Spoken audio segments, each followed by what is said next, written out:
திமுகவுடைய போராட்ட குணம் எப்படி இருந்த கட்சி எப்படி ஆயிடுச்சு பாருங்க. இன்னைக்கு எனக்கு ஓட்டு போடாதனால நீ சாப்பாட்டுல உப்பு போட்டு சாப்பிடுறியா, உனக்கு நல்ல சாவே வராது. அவங்க இன்னும் நாளுக்கு நாள் வந்து அவங்க சரிஞ்சுக்கிட்டே வராங்க திமுக.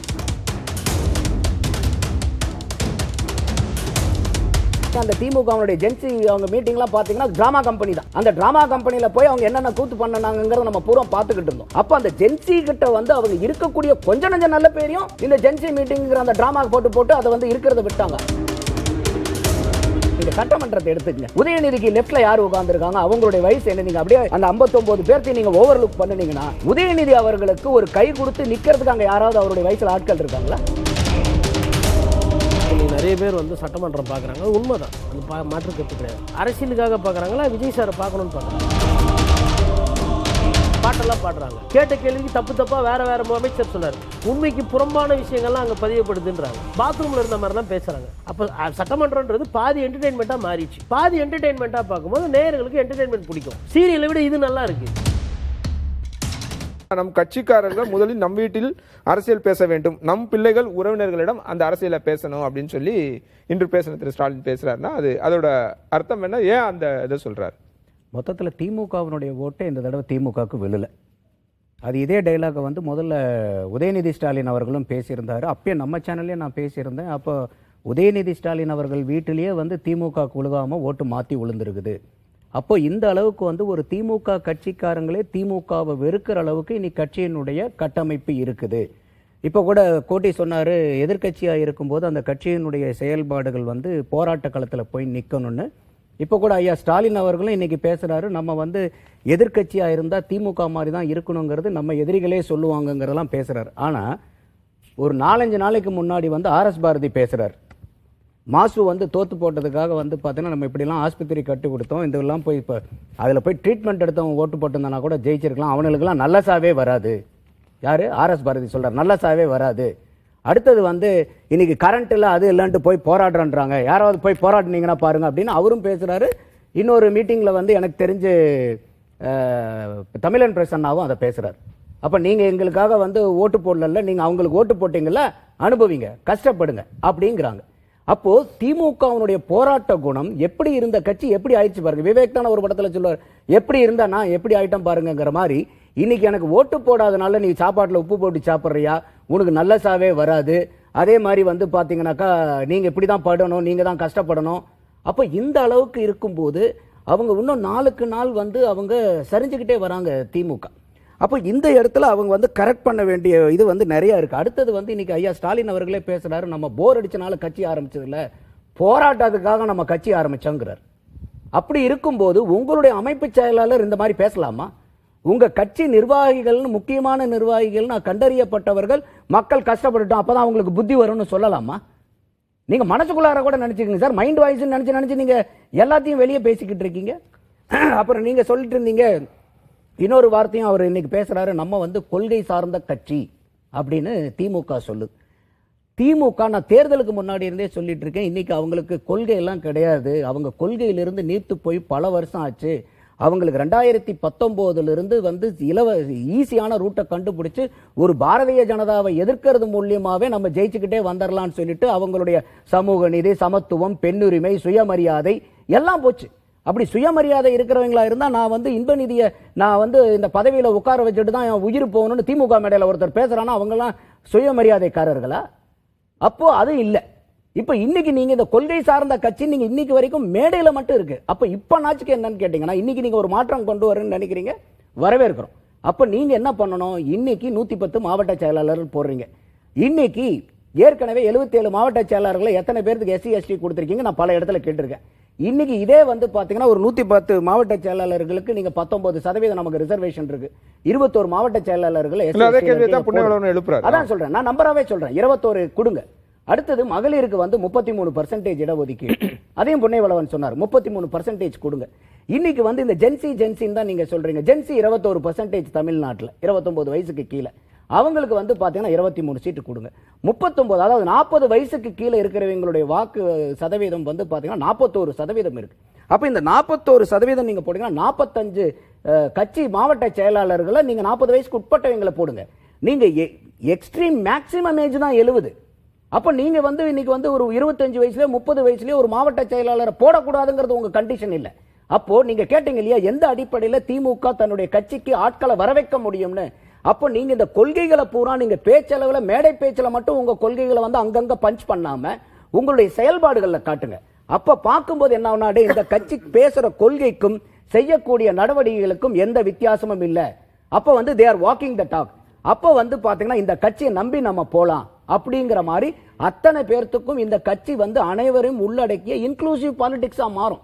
ஆனா நீங்க வந்து பேசுறது வந்து நீங்க பேசுற கொள்கைக்கும் இன்னைக்கு அவங்களுடைய எக்ஸிஸ்டிங்ல இருக்கக்கூடிய மாவட்ட செயலாளர்கள் எடுத்து நான் இந்த சொன்ன லிஸ்ட்ல எல்லாம் நீங்க கால்குலேட் பண்ணி பாருங்க.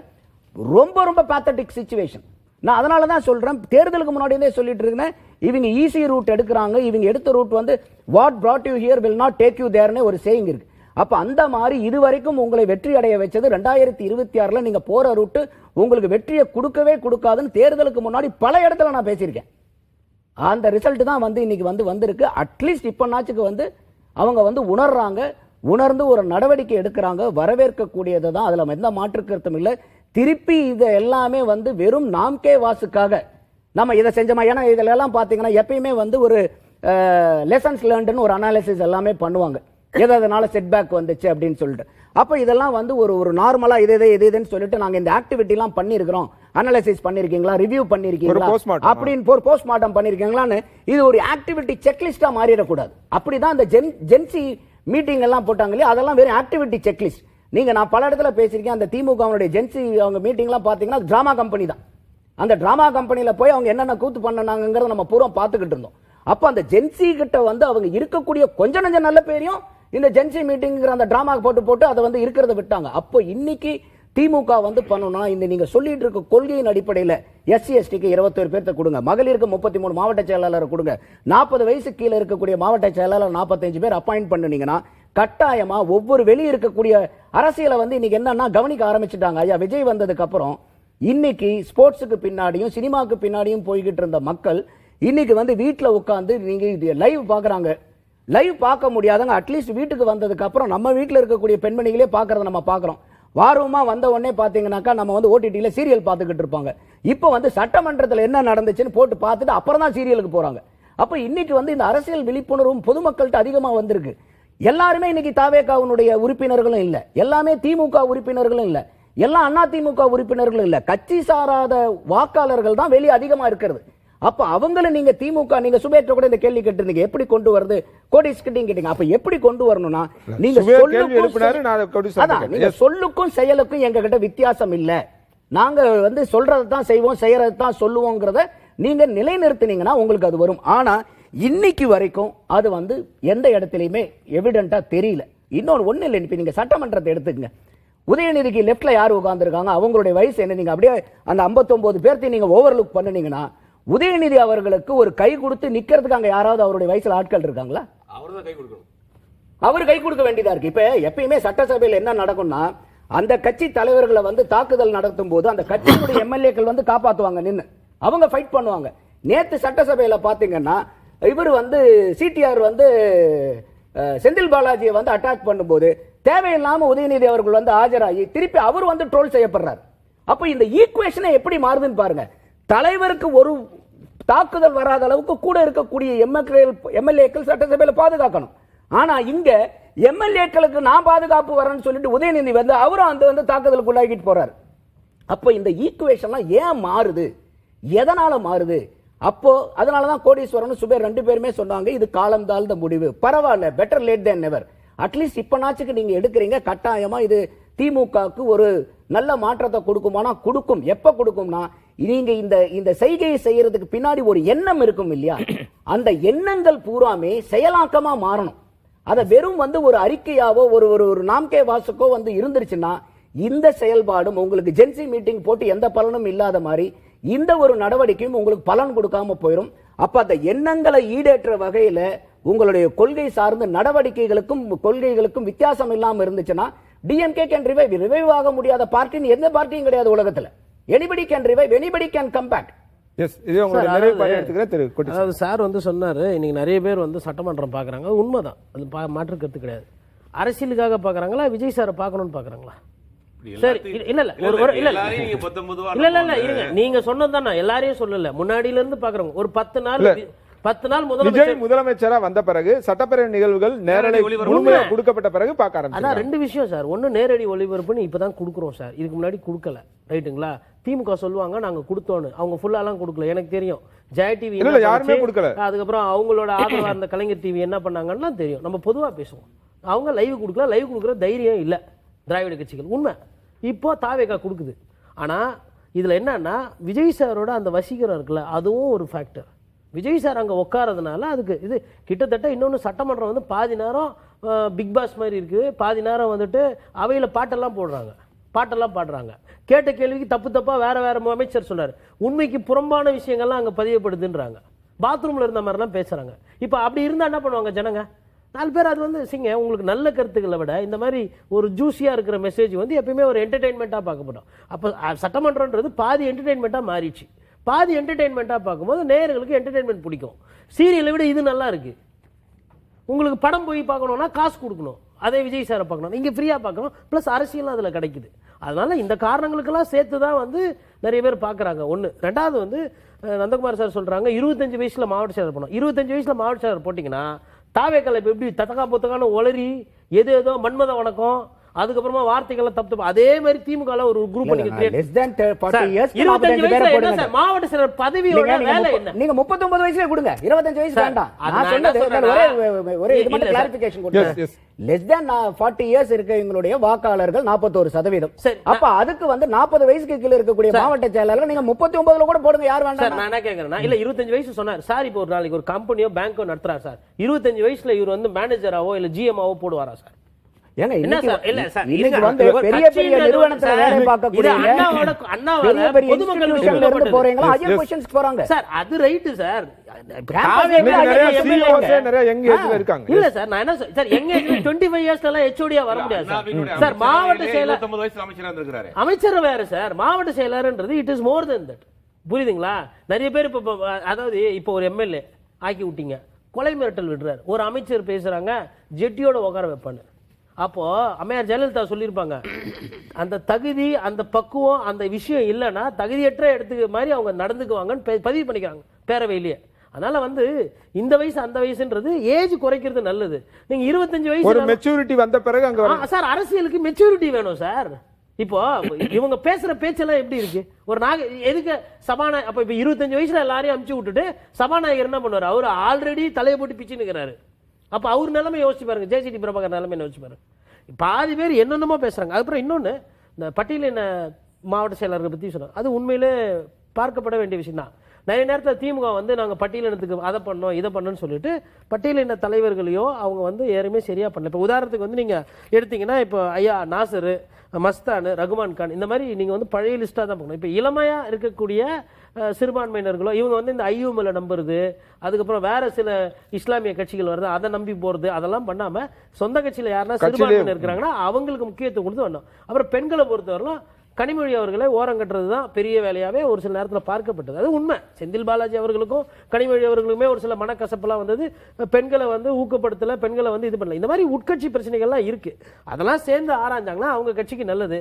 மற்றபடிங்க என் பார்வையில திமுகல இருந்து தாவேகா வந்து வந்தாலும் சேர்த்துக்கிறாங்க, அதிமுக வந்து சேர்க்கிறாங்க. அதிமுக திமுக மாதிரி தாவேகாவும் இன்னொரு கட்சி, அதுக்கும் வாய்ப்பு வந்ததுன்னா எல்லா தப்பும் பண்ணோம். இப்பதான் உக்காந்துருக்குறாங்க. இந்த சொல்லுவாங்க தேன் எடுக்கிறவங்க நக்காம வந்து கொடுக்க மாட்டாங்கன்ற அந்த பொருள் வந்து இவங்களுக்கு பொருந்த போதா இல்லையான்றது 100 நாள்லயே நிறைய தவறுகள் வர ஆரம்பிச்சிருக்கு.